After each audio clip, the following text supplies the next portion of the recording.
Welcome to Double Fries No Slaw. It is Sunday evening, Father's Day. Richie, I know you watched U.S. Open coverage all day today. I'm glad that you've made your way off the couch for the first time this afternoon or this evening to hang out with us. Myself, TJ Pittenger, and Richie Barnes, alongside returning to the show, Brooke Wyckoff of FSU Women's Hoops. Brooke, how you doing tonight? I'm doing great. Thanks for having me back on, and happy Father's Day. Yeah, thank you so much. I know that man, my wife kept just telling me, I'm sorry that we're not doing anything extravagant. And I was like, I just got to chill all day and like watch the kids play. And I was That's definitely how it cool should with it. be. Isn't Yeah. that a dream Father's Yeah. Day? Yeah. Yeah. I loved it. So Richie, did you make any steaks or anything? I know that you watched the coverage of the golf all day, but Yeah, man. No, I just watched golf from literally like 10 a.m. till right before we hopped on here. But we had my mom over. It was really nice. I cooked out for her. We had, barbecue theme, which was my dad's favorite thing to do. So we had a blast. It's always fun catching up with mom. And, we had a really good time and got to hang out with my son, my miniature dachshund dog. So it was a happy Father's Day for me as well. yeah, that's awesome. So, well, Coach, we appreciate you a ton for taking some time. We're trying to take up too much of your time, but thanks for hanging out with us again and coming back. And we're excited to chat with you tonight. Let's start out with things seem to be getting back to normal or normal-ish. You talked about a big recruiting weekend or big visit weekend that you guys just had, but when you look back on the 2020-2021 season and kind of reflect on it, like, I don't even know if any of us can really like put into words what the last year has been, but with Coach Sue stepping away and you stepping in and the team seeing a lot of success, but then also just like the complete turmoil that was the season. Like, what are your thoughts on when you look back? Like, how do you even put it into words? What do you think about it?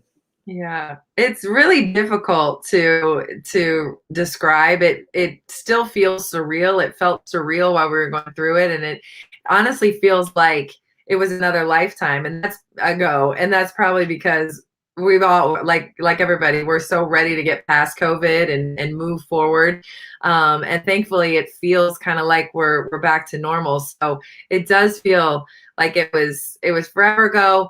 But I look back on it with gratitude and like, wow, kind of like we made it through and we were able to, again, the goal the whole time was to uphold the standard that Coach Sue has established over her career here and to really not mess it up and to keep pushing forward. And I feel like we were able to do that to a certain extent. And so now she's back and we can just keep pushing forward and do it under semi-normal circumstances, hopefully.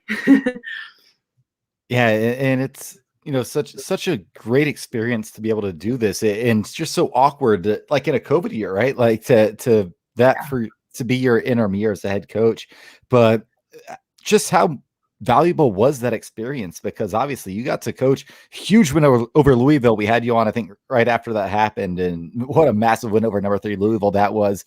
But obviously, as an assistant now, you would like to be a head coach someday, I'm sure. And this year just had to be invaluable in the experience that you gained from it. Absolutely. It was huge just for me personally in my career and just as a person. I mean, that's one of the things that I love so much about coaching, besides, getting to be around these young people and see them grow. Just selfishly, it pushes me every single day to be a better person, a better communicator, a better listener, more empathetic. That coaching is so good for that. And especially during that year as a head coach, I was able to do that and just grow in that way. So, yeah, for my development and hopefully one day I'll get the opportunity to be a head coach. It has been great for me coming back as an assistant coach. I hope I can be a better assistant having sat in the seat of Coach Sue and understanding more about what she goes through on a daily basis. But again, I'm just so thankful to Coach Sue for entrusting me and to Florida State and all the support that I received from everybody, administration, boosters. I mean, Michael Alford was amazing, just texting me after every game and just so supportive. Just the entire community. I'm just so thankful for the opportunity they gave me and the support. And just I'm excited to use that experience at some point moving forward. Yeah, and we're huge Michael Alford fans on this podcast. I think he's been on here probably our most recurring guest. So, Coach, you're catching up too as well, coming back on the podcast. But speaking of this podcast, you have your own around the moms and coaching, and that seems to be going really well. You just aired your first episode of season 2 for your moms and coaching podcast. Just talk to us about the foundation, the moms and coaching, and the podcast, where people that are listening to this tonight can go and hear your podcast, because I think it's a great thing you're doing. Awesome. Yeah, thanks for asking about it. We don't have a cool name like Double Fries No Slaw. I wish we had thought of something more creative. It is just the Moms and Coaching podcast, and my co-founder Erica Lambert and I just get on and interview some moms just from all different levels and areas of the country, and that they're basketball coaches. And so we've had some really amazing guests on. It's just fun to hear their stories, to just take time and to dig a little deeper into people's backgrounds. I mean, they're a mom, they coach, and you know how many kids they have, but beyond that, you don't really get to hear many stories. So that's what we kind of want to tell, and give different moms a platform to share their experiences and hopefully encourage others who may listen. And so, yeah, season 2, I guess we started, we took a long break during the season. Again, we're moms that coach, so we're so busy. We don't have time to do all the things we'd love to do in moms and coaching. So we started again a couple weeks ago with a great interview with Kate Pay from Stanford, who just won a national championship with their program. So yeah, we're excited and trying to get to your guys' level. You guys are awesome interviewers. It's hard to interview. I am terrible at it.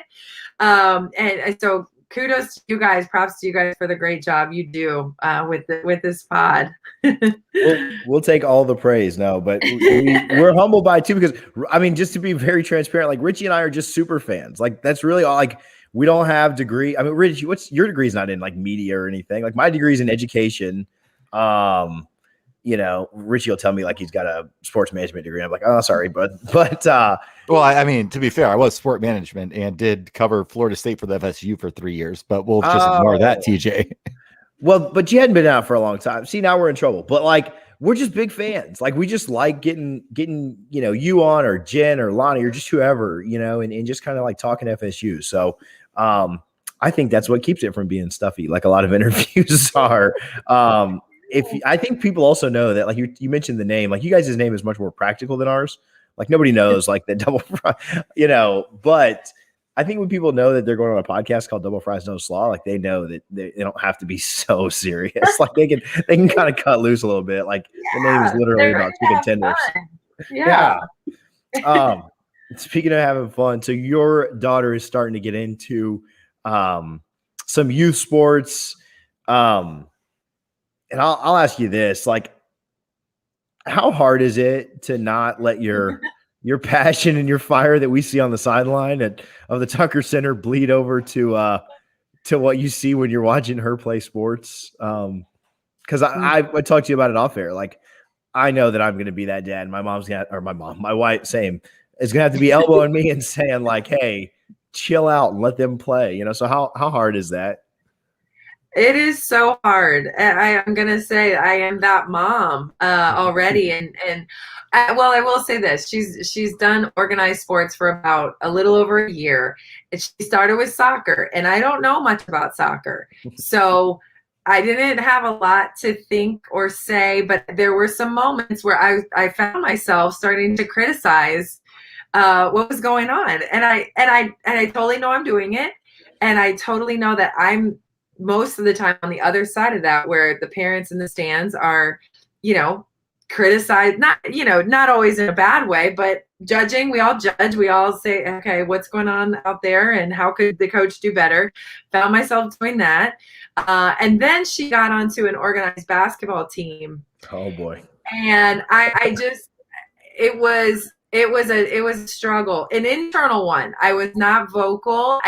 What I would do would be to pick up the phone and call either, I would call somebody and be venting on the phone quietly, and just they would talk me off the ledge and tell me I was a crazy person and tell me not to be that mom. So, and now I've got her into some private like basketball training because she just loves it, and I have to drop her off and leave. I can't be there and watch, because if I stay and watch, I will start coaching her and telling her to focus and telling her, and she looks at me the whole time too, which is never a good thing. So I'm with you. Like I am that mom, and I don't know. I mean, she's 7 and we've done nothing but, I-9 sport. Like this is like we're not even scratching the surface of what could potentially be in terms of like competition level and things like that. So it's concerning. But again, another opportunity to grow. These parenting, coaching, it's all about I have to grow first and foremost. No doubt. Just wait until she's in middle and high school and see if you're able to hold some of that back. Are you able, so like, obviously you coach, essentially, young adults, right? Can you tell with her, like, is she pretty athletic? Is she pretty coordinated? Obviously she's got the genes, right? But like, is she, I know it's hard to tell at 7, but like, is she good? She is coordinated, and what it is that she's seen it from the time she was like a baby. She's been exposed. I think that has so much to do with it. A lot of you hear these great stories about people that have never been exposed to a sport and they pick it up like that, or their parents have no idea about this new sport, and they're just naturals. I don't know for her, because she has been around it from day one. Watches it all the time, even when she doesn't think she's watching it. So she does have a natural tendency to kind of, know what to do and be coordinated when it comes to basketball. And so I don't know. I don't want to push it, even though when she's playing, I'm the crazy mom. I definitely am doing, I think, a decent job of just letting her kind of dictate if she wants to do something. If she doesn't, I'm not going to be heartbroken if she gives up basketball, and I'll be thrilled if she continues to play, but it might be a good thing if she doesn't. I don't know, because of how nutso I'll be. But I mean, we're exposed to, we kind of sometimes pick up a little bit easier. So poor thing kind of has no choice at the moment, but we'll see how it pans out. She's only 7. So she's got a little bid of time to go, but has it entered your mind that how cool it would be to coach her? Like, have you thought about that? Like, have you thought about that, even though it's probably like, what'd you say, 11 years, 10, 11 years away? Yeah, it does enter my mind. And again, I don't know. I would love to, I know for sure that at the college level, like I would love to be around her every day. And if I'm coaching and she's playing, if she's somewhere else, I probably won't be able to see many games. I probably won't be able to be there. At the same time, it'd have to be a very well thought out and discussed a lot beforehand.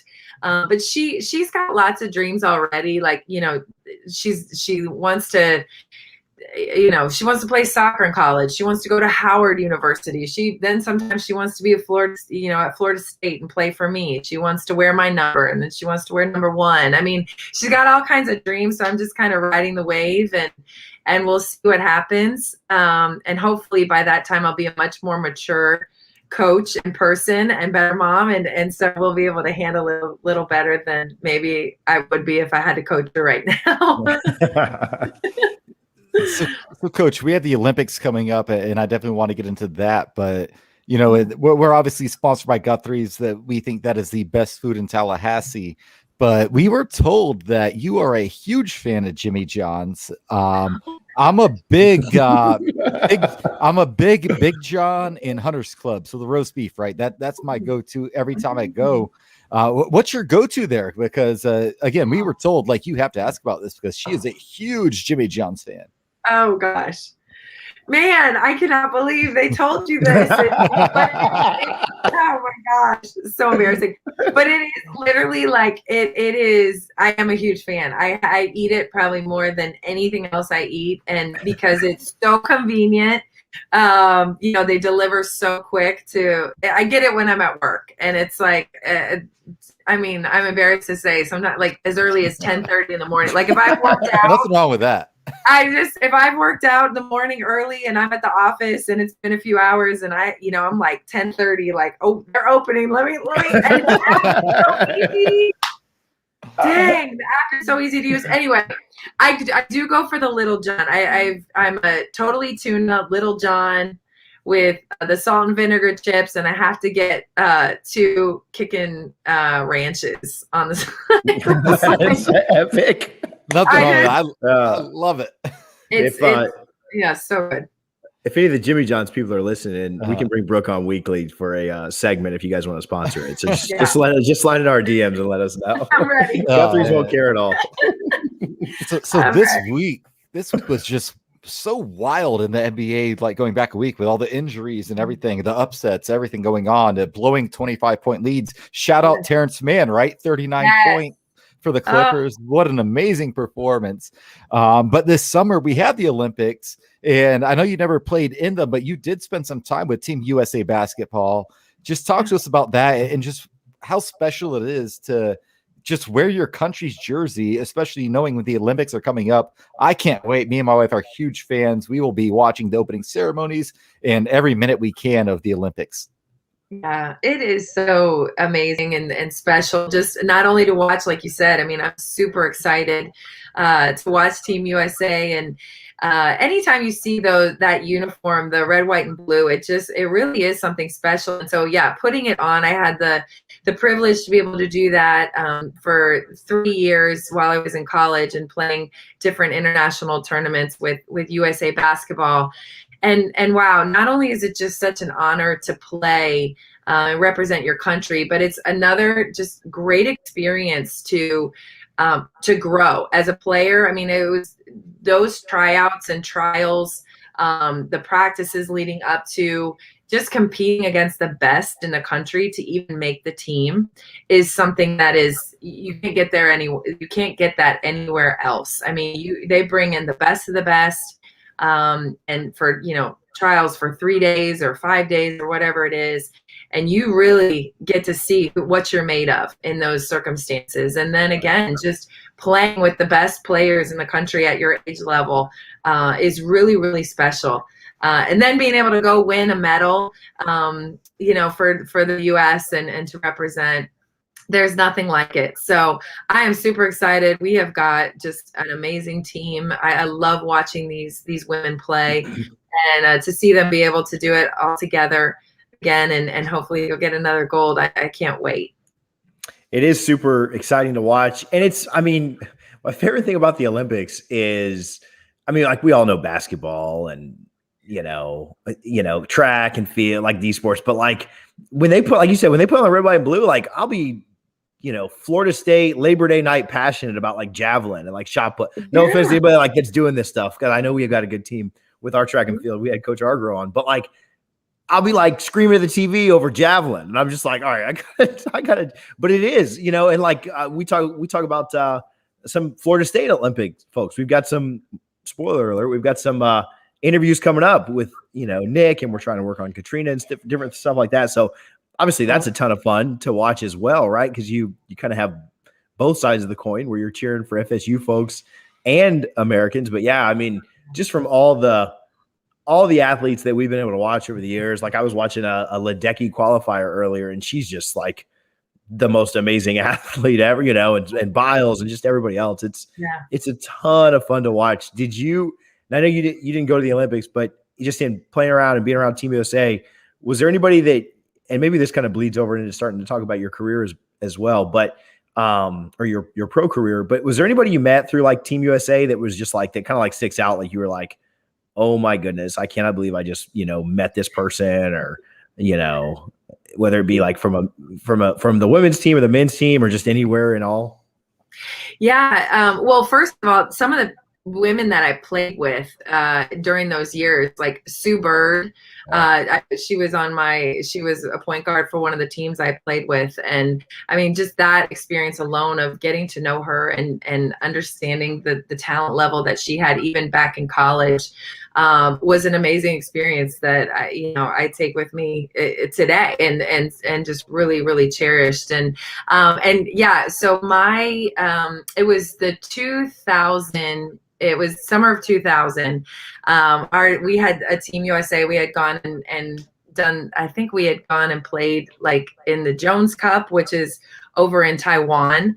And then our special prize was to come and help the Team USA, like the actual Olympic team, play a scrimmage against them, a game against them in Hawaii. And so all the great, the 2000 Olympic team, we played them. They killed us. But it was so much fun to be on the same court and playing with those amazing women. And so, it was all the great players. And so, that experience again of being around the best of the best, it really shows you what you're made of. It helps you to determine, like, is this something I want to do? Do I want to work to be great? And to try to be at this level and stay at this level. There's nothing like it. But I'm with you. I mean, just to watch the excellence of, they have a channel now of USA like trials. They show all the trials, the Olympic trials. Like, even watching that, like, just the different comment. I was watching like the diving, like when they both dive at the same time and I don't even know the name of it. I'd never seen it before. I don't know how I missed that, but I watched it for like hours on end. I mean, it's unbelievable how, at the top of their game in their sport, these people are, and it's fascinating. And so, yeah, I'm super excited to see everybody. We got robbed of a lot of sports and a lot of stuff last year. So I'm glad that it's all kind of like coming back around, and this summer is going to be a ton of fun it'll basically be like the NHL finals, then the NBA finals, and then the Olympics. Like right then it's like, let's go. And then, actually Wimbledon's like right before that too. So we've had Jen on a ton. I'm a big tennis fan. And so, yeah, July is going to be fun. So, all right. So we talked a little bit about you playing there. We didn't ask you about this the first time you were on, but you played for 7 years in the WNBA. Is that correct? Yeah, a few more, like a few more than that, 8 or 9. Yeah. Okay. All right. I'm wrong. It's okay. I was trying to look it up, and I'll tell you, like, the disparity with it it's tough. I was looking up the different years. I saw that it was a long time ago. Don't worry. Not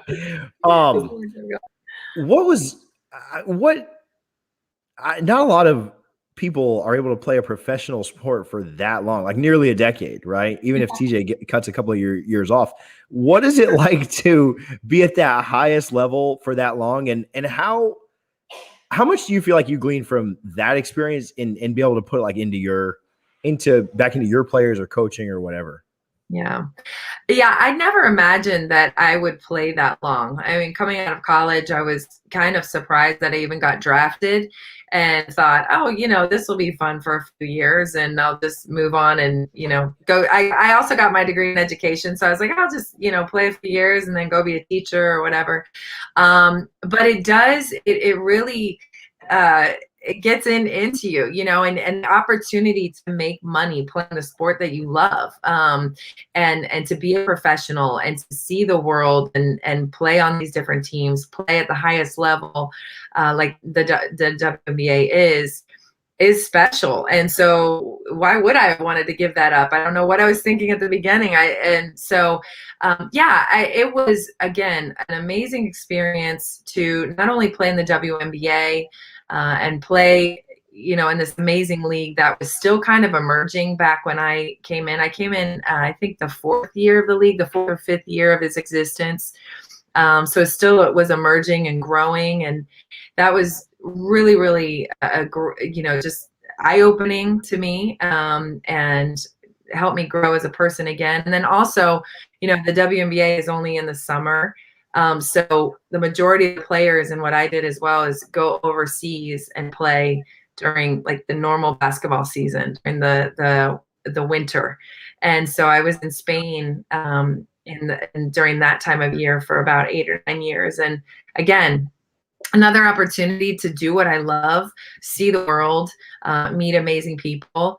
I actually met my husband. I met him over in Spain way back long ago, and so it was everything for me, that professional career. But I'm thankful for Florida State and what Coach Sue did to prepare me, to be the caliber of player to go on and play professionally, but also I really think that the character that I developed here at Florida State and on her team and her program helped me as well, because it's not an easy lifestyle. You've got to have great character. You've got to know how to do the little things, be a great teammate, roll with the punches, be about everybody else, and to find your way. And so I feel really blessed to be prepared in that way as well, and to have had a career as a professional. How awesome. Have you been back recently? But like, how awesome is Spain?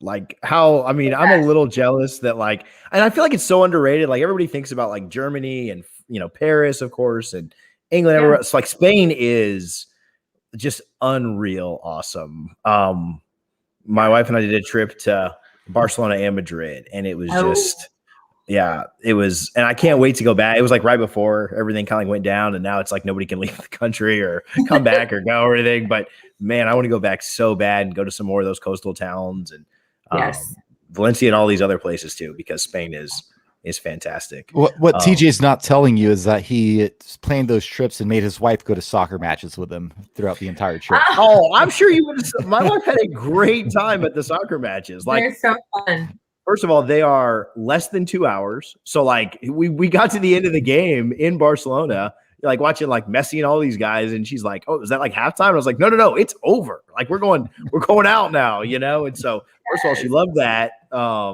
Second, I like the passion. I mean, it's like a college football game. So no, they were really fun. I kind of lost my spot here talking about Barcelona. I got all messed up. No, Spain's the best. It's the absolute best. I went to a bunch of Real Madrid football games. I say football. Because I played in Madrid. I was on a team there my last year, and so it's a totally different experience because you go. First of all, I was in like the fourth row, and the people I thought it was the coolest thing ever. We were up close, like that's when Ronaldo, Cristiano played for them, and Sergio Ramos, and all these Shakira's husband, like all these guys are on that team. And I'm going, it's so cool, we're so close. And they're like, no, these are bad seats. Like the good seats are up top where you can see everything. Like they are super fans that are totally into the game. But it is, you go, you bring your little sandwich for halftime. You don't get up. There's no other fanfare. There's nothing there's no in-game entertainment. It is about the game. Yeah. And I think you're right. Like it's the coolest thing. It's totally different. And just the passion and the what the fans know. And it's just about the soccer. Nothing else. Is like no other sport, nothing else in the world. So I'm with you. I love it, and yes, I can't wait to go back to Spain either. Yeah, Coach, you kind fantastic. Of TJ kind of hinted at it, like the passion's like that of a college football game. Yeah. How nice is it to work at a university where you have huge recruiting weekends that you can kind of put around college football games? Obviously TJ, myself, we cannot wait to get back into Doak Campbell Stadium the Sunday of Labor Day against Notre Dame, 100% capacity, throw the mask away. It's just going to be nice to be back to normal. But how cool is it to have that? We had John Pock on our podcast last week, and he said, yeah, I came for a football game. That's not what made my decision. I love, Coach Jones and Florida State in general. But how nice is it to have that extra bonus of having, hey, we're going to go to this little event that has 80,000 screaming fans all cheering for Florida State. It's so nice. And we try to have our official visits and any unofficial visits as well, just getting people here for that atmosphere, because it is where you truly see how special Seminole sports are and the fan base and so much of just what we're about as a university. Not just that we're just about football here, but just the passion for Florida State, and to see that up close and personal and what it means to people and and is like no other experience. And so, yeah, we are so excited as well for this upcoming football season, not just so we can recruit, but I'm just excited about what Coach Norvell has been doing and the buzz that they're building. I know they're working their tails off to be really, really good on the field. And so, yeah, we are super pumped for the Notre Dame game, Labor Day weekend, and for everything else that comes after that. We're going to have people here. People are already dying to come. I mean, people are calling us going, hey, we want to come visit. Yes, sir. Like, sure, let's do it. So, yeah, it's a really exciting time just in general at Florida State, but also, you know, in the sports world, getting back to normal. And like you said, 100% capacity at Doak. There's nothing like it. Yeah, it's been a rough couple of years, but the only team playing on Sunday night, primetime game, Notre Dame. I mean, like, yeah, you couldn't write it better for an opening weekend. Like, we're all getting like goosebumps, ready to get back up there. We're like, hurry up, summer. So speaking of big time, I'm sure you saw the tweet. I'm sure you saw the stats that came out just on the momentum around women's sports. And, you know, football is always going to get their shine. And obviously, you know, both basketball teams really, you know, are on TV a lot, or both men's and women's basketball is on TV a lot. Baseball gets their shine. But like the Women's College World Series doing just ridiculous numbers, both in person and on TV. The women's soccer final, obviously Florida State in both of those championship contests, having their most viewed tournament ever. What do you think is leading to that? Why now are women's sports just taking have such momentum, right? Like, I can't get the words out, but like, why are things picking up so much now? Because we've always been a big supporter of like everything, but like, man, everything right now just seems to be trending so positively in women's sports, and it's really neat to see. Yeah, I think it is really cool that people are, I mean, for lack of a better term, just waking up to the fact that how great women's sports are. And I think there's a couple things that actually led to that. I mean, you know, just we've always talked about just exposure for women's sports. That's all it takes. If we can get the exposure, if we can get eyes on what we're doing, people are going to fall in love with it. And you saw that with softball. I mean, they're talking about just people giving it a chance, turning it on, and really falling in love with softball, you know, college softball. They were talking about that on the broadcasts, you know, while Florida State's playing. And same thing with soccer, with basketball. You know, if you can just get people to watch and pay attention one time, two times, they usually convert into fans. And I think that the pandemic, honestly, help that. You know, I hate to say that, but like, while people were home and searching for more things to watch, you heard the WNBA talk about that a lot, that, you know, where people wanted to watch basketball while they're home, and the WNBA is on after, you know, during the summer, and during the fall, and a lot of people tuned in.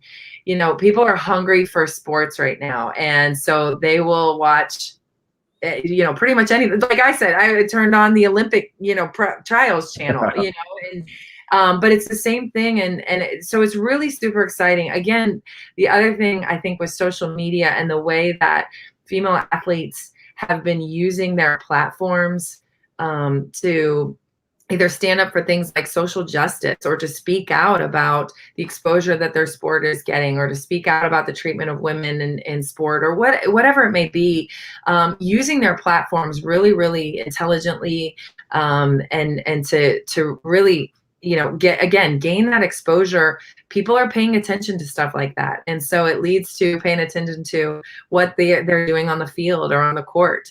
And so it's a really exciting time. Like you guys have always known, and I've always known, women's sports are awesome. Florida State women's sports have been good. You know, soccer and softball and tennis have represented us so well. Track and field. I mean, now we got beach volleyball, just, you know, killing it. I mean, it's really, really exciting at Florida State, but also just nationwide and worldwide. And I'm so excited to be part of it, and to be able to witness it, and hopefully bring some more excitement too through Florida State women's basketball. Yeah, we've talked about this. We watched and we told you this the last time you were on, but we watched you guys beat Florida, like with CEO Alford on, and like it was terrible radio for anybody that was watching it live because we were all like, we're just not going to say anything for this 45. So we're going to watch, make sure they hit these free throws and we can go home happy. But no, same thing with that. Like Richie and I went to Orlando when Jen and them played in the Sweet 16 to upset or they beat Texas A&M. Richie and I went to that, and that was a ton of fun. My wife played softball, and so we watched every game of the tournament all the way up until the last pitch. Soccer, my kids had like RSV or something, and I'm like watching on my phone, and I was like, "Can you put that away, please?" And I was like, "It's all right, the doctor will be fine." So yeah, like the excitement around it is so fantastic. I mean, we had Brooke Niles on, and beach volleyball was fantastic this year. So yeah, women's sports in general are fantastic, but women's sports at Florida State are just otherworldly. Like they are like they showed the standings.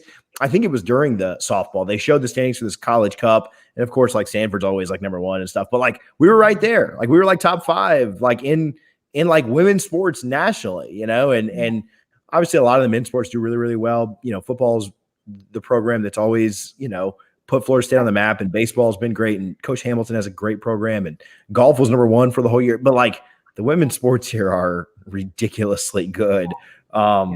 So during the bad years of football and stuff, we appreciate you guys for lifting some spirits. Yeah.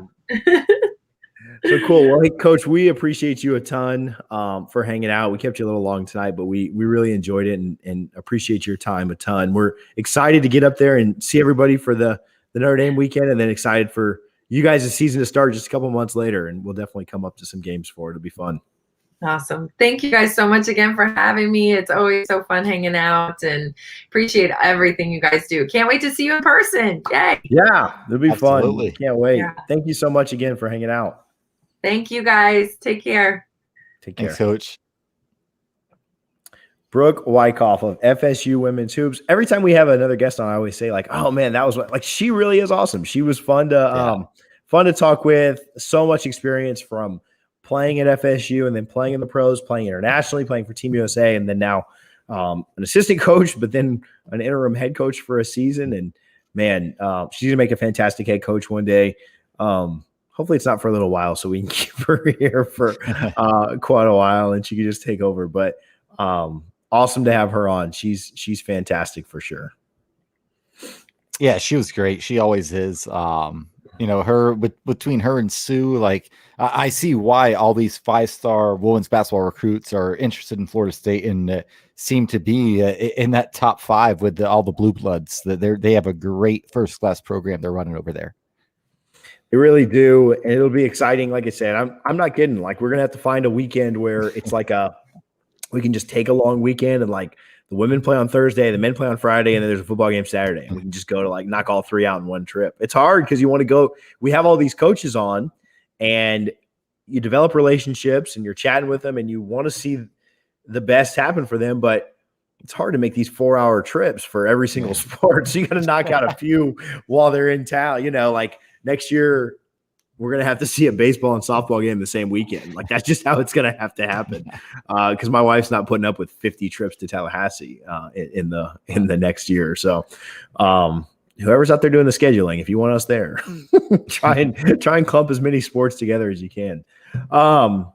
All right, we'll be quick. We'll wrap up here and go. Double Fries No Slaw brought to you by Guthrie's in Tallahassee. You can visit both their locations at 1818 West Tennessee Street and 2550 North Monroe. We still have the challenge going on. We're going to extend it by another week or maybe 2. Finally starting to get some pictures trickling in. I know that it maybe just took a while for people to start realizing kind of what we were doing. But if you take a picture of your order at Guthrie's and you tag us on Instagram or Twitter or Facebook, I guess, if anybody uses that still. But if you tag us on Instagram or Twitter or Facebook, whichever, with your order, you'll get entered to win a drawing for a free Yeti cooler. That's a Yeti cooler from Guthrie's. Also, if you just go by there and tell them Double Fries No Slaw sent you, you'll get a free drink out of the deal. That was going to run out today, but I spoke with them.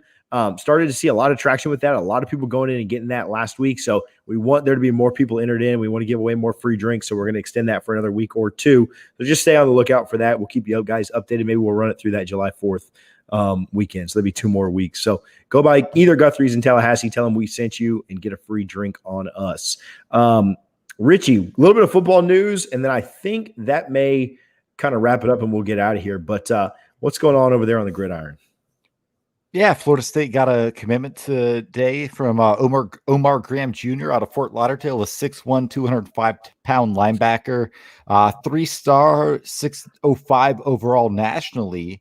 A good get, I think, for Florida State and Coach Marv. You know, when the dead period ended on June 1st, he took an official visit to Miami.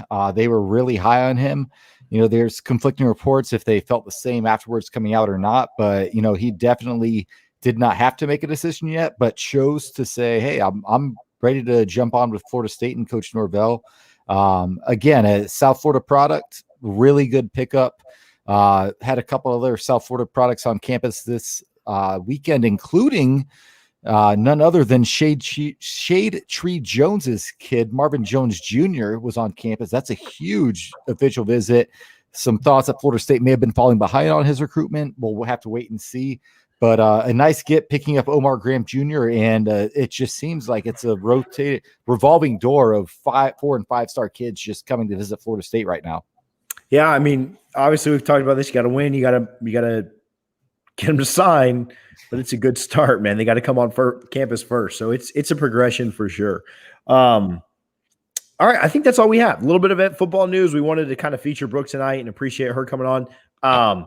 Oh, you know what? You mentioned this in her interview, but well, you know what? I really shouldn't give you the chance to cover this because you were asleep during it. But how about Terrence Mann the other night? Oh man. My goodness, was he not fantastic? So I was so furious at myself because I don't stay up late for these games. Like I'll stay up when we get to like game 5, 6 of the conference finals and then the NBA finals. I'll watch them all, but I'm not watching the Western Conference semis. You know, that end at 11 o'clock Eastern on a weeknight. And even I think this is a Friday night. So I really don't have an excuse, but I'm using it. But Terrence Mann, my goodness, 14 for 25 from the field. It's always going to be remembered as a Terrence Mann game, right? He did what LeBron was unable to do with Anthony Davis out. He said, I'm going to put the team on my back and we're going to advance. And I could not be happier. Like the 48th pick in the NBA draft, no one thought he was ever going to get drafted. He wasn't invited to the NBA combine, went to the G League combine, balled out, that just killed the 10-day summer league out there to get the NBA invite to where, you know, Doc Rivers, when he was with the Clippers at the time, says, yeah, let's give this guy a chance. And to drop 39 points in a closeout game against the number 1 seed in the West, the Utah Jazz. Like, shout out Coach Hamilton, shout out Terrence Mann, and shout out his mom.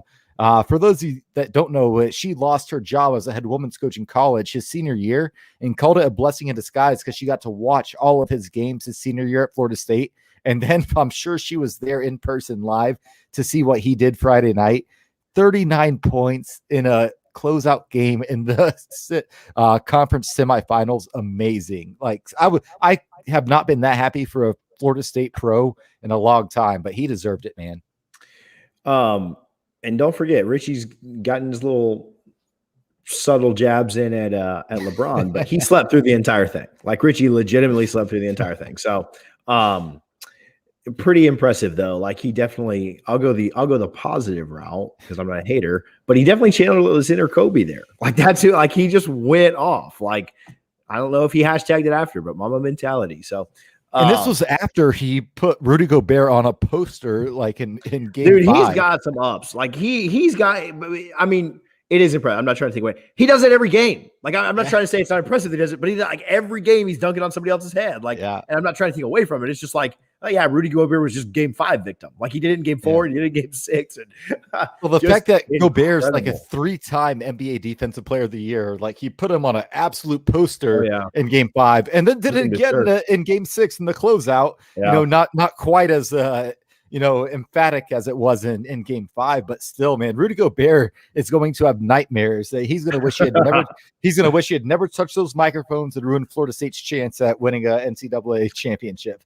So what I'll say is, I don't know if you caught any, I don't know if you flipped over at all with the coverage, but man, talk about Mamba mentality. Devin Booker is ridiculous, and the Clippers are gonna have to figure something out because they played him close. I'm not saying that series is over by any means. It was in Phoenix, but it was also without Chris Paul. Like they played without CP3, and so like Phoenix is nasty. And Devin Booker is amazing. So they're gonna. Are we gonna get a Phoenix Atlanta finals? Because that would be terrible for TV. What's the? I mean, I think that. I mean, you make all the LeBron, like the ratings for this finals are going to be terrible. Yeah, like with they needed LeBron. They Brooklyn needed LeBron. out. Yeah. LeBron, Brooklyn. I guess if you get the Clippers, there's enough of a Kawhi fan base to like maybe make people care, but I don't know that it's much bigger than Phoenix is, and then Brooklyn gets booted. Boston's not in it. You think about the remaining teams, I guess Milwaukee would kind of be interesting. I think Milwaukee Phoenix would probably be the most fun, but gosh, who cares? Right? Well, who cares at all? I mean, it's a star-driven league, so like you need a guy like Giannis in there, right? You have to have somebody like big-time star power, because as much as we love Terrence Mann and the Clippers, they're kind of. They have Paul George, but they're really missing that elite star without power. Kawhi there. If he's injured, then it probably doesn't matter. I mean, I guess the Suns, you get Chris Paul and Booker. They're not on the level of Giannis or obviously Harden or those guys. Curry, LeBron, right. AD, any of them, right? Like he's kind of like that next. But I'm telling you, he is for real though. Like he's going to be Booker is going to be one of those guys in the league, like very soon. And so is Trae Young. My goodness, Trae Young is outstanding. And I hate giving Atlanta fans credit for anything, but you guys have a stud in Trae Young. Well, that game's close, man. It's 48-46 at halftime. We're going to get off here and won't be with you guys for the end of it. He only has 9 points. He's 1 for 12 from the field, so he's not playing super well. Ooh. But Atlanta's finding a way. I try and give him some props, and TJ hits me with some facts. So I think he's going to finish with 30, and the Hawks are going to win. Just a random out of nowhere prediction for someone who has not watched a second of the game. I could see it for sure. All right, cool. So I think that's it for us today. Do you have any shout outs before we get out of here? Not really. No. Shout out to you, TJ, and all the fathers out there. Happy Father's Day. I hope you all enjoyed it. You got to relax, even if you had to do the cooking or grilling, but hopefully everyone had a great Father's Day and got to enjoy that with their, father or son, because it's a very special day. Yeah, no, absolutely. I'll throw it back your way. Shout out you. I know this is a tough day, not the easiest day for you. So I'm glad that you were able to spend some time with your family and your mom come over. But there's a lot of people that Father's Day is not the easiest for whatever reason, whether that be like a strained relationship or a father that's passed or isn't in their life or whatever. So, our thoughts are with you and the people that may fall into that category as well. Our thoughts are also with Coach Mike White. Hopefully he was able to celebrate today with his dad, Leonard Hamilton, because we always want to pay tribute to those that that do the most. So anyway, shout out the website real quick, doublefriesnoslaw.com. We've tried to really branch out from just the podcast, just the hour or so that we spend with you guys on Sunday nights. We try to bring content just about every day of the week. Tuesday afternoon, Ed Kennedy will have another preview dropping of our next opponent. Is it ULM second week? I don't even know who Jacksonville State. Jacksonville State. Yeah. I don't even know. Is that right? Florida State. Well, one of the few guaranteed wins we have. Yeah, because I believe we have UMass the week right before Florida to close out the non-conference with Notre Dame week 1. Yeah. Jacksonville State. So his preview of Notre Dame was fantastic. It's one of the most viewed articles that we've ever had on the website. So go check out the preview of Notre Dame from last week. And then we've got another one dropping on Jacksonville State. Ed puts a lot of work into that. Ed has an editing, writing, and media degree from Florida State. And so he does some other stuff. Obviously, he's got a main gig that he has, but does a good job with editing for the site. And so we're proud of him. Ed does a great job. Go check those out. And then there's other stuff on there too. Dustin Franklin does a piece every week on Diamond, Knowles, and the pros. So you can keep up with Buster and Taylor Walls and Kevin Cash and all those guys there. DJ Stewart continues to hit monster home runs just about every other day in Baltimore. So Richie and I and Michael Settle and some other guy and Harlan all kind of pitch in and hit an article here or there, but there's some good stuff coming on the website this summer. So go check it out for sure. doublefriesnoslaw.com. Shout out Hunter. Hunter tunes in every week. Blowing up the chat, man. Blowing us up. Hey, your NC State Wolfpack had an impressive win yesterday. Very nice, very nice. Had to hold on there late because it got a little dicey there in the 7th and 8th innings, but ended up winning. And you always want to win game 1 in Omaha. So best of luck to them. I will not bring myself to do the cowardly thing and cheer for a conference like our neighbors to the southeast. Think about the direction there. But I will cheer for NC State just for Hunter because Hunter's like our biggest fan. So Hunter likes the show more than my wife does. So shout out Hunter and shout out NC State. Hopefully they can bring home a World Series. I also like underdogs. Like if they were to win, like that'd be an underdog story. So yeah, cool, big time. All right, you got to. One more thing. Harlan Harris usually produces with us tonight. I don't want to air his business out everywhere, but just shout out Harlan. Hope everything goes well tonight. I know that he couldn't make it just due to some stuff going on. He's fine, so like nobody freak out or anything. But like, just shout out Harlan. Hopefully you're having a good night if you watch this later. You got a song for us, Richie, to get out here? Yeah, one last shout out John Rahm, man. The guy lost $1.6 million being forced to withdraw from the memorial 2 weeks ago at Jack's Place with a positive COVID test heading into the final round. Came back, won the U.S. Open today. Great TV. We talked about it for a second. I'm thinking of Terrence Mann, and I'm trying to think of a song. All I can think of is Drake Back to Back because it starts off, oh man, oh man. So I guess I'll go with that just because Terrence Mann, man. My wife even was happy. She's like, I remember him. He's the guy with the hair, right? She's like, is that the guy that plays for the Magic? I'm like, no, that's John Isaac. Terrence Mann is the other guy with the hair. And she was just, when I told her like the actual story of, 48 pick overall, blah, blah, blah. She's like, that's a really cool story. I'm like, yeah, it's freaking amazing. And I'm pissed that I slept through it. But give me Drake back to back in honor of Terrence. Oh man, oh man. Let's get it. Hey, we may have a pop. We teased another pop-up episode after a John Pock interview, which if you haven't watched, you should go check it out. We interviewed John Pock last Wednesday. You can check it out anywhere that you found this. You can find it on iTunes, Spotify, YouTube, Facebook, Twitter. Hit the media button and scroll back until you see that video of John Pock. We have a pop-up episode coming most likely tomorrow, minus something crazy kind of happening. So I'll just tell you, it's another FSU coach coming back to chat with us again. So pop-up episode coming tomorrow evening. Come hang out with your boys, and we will see you guys then. Until then, go Noles.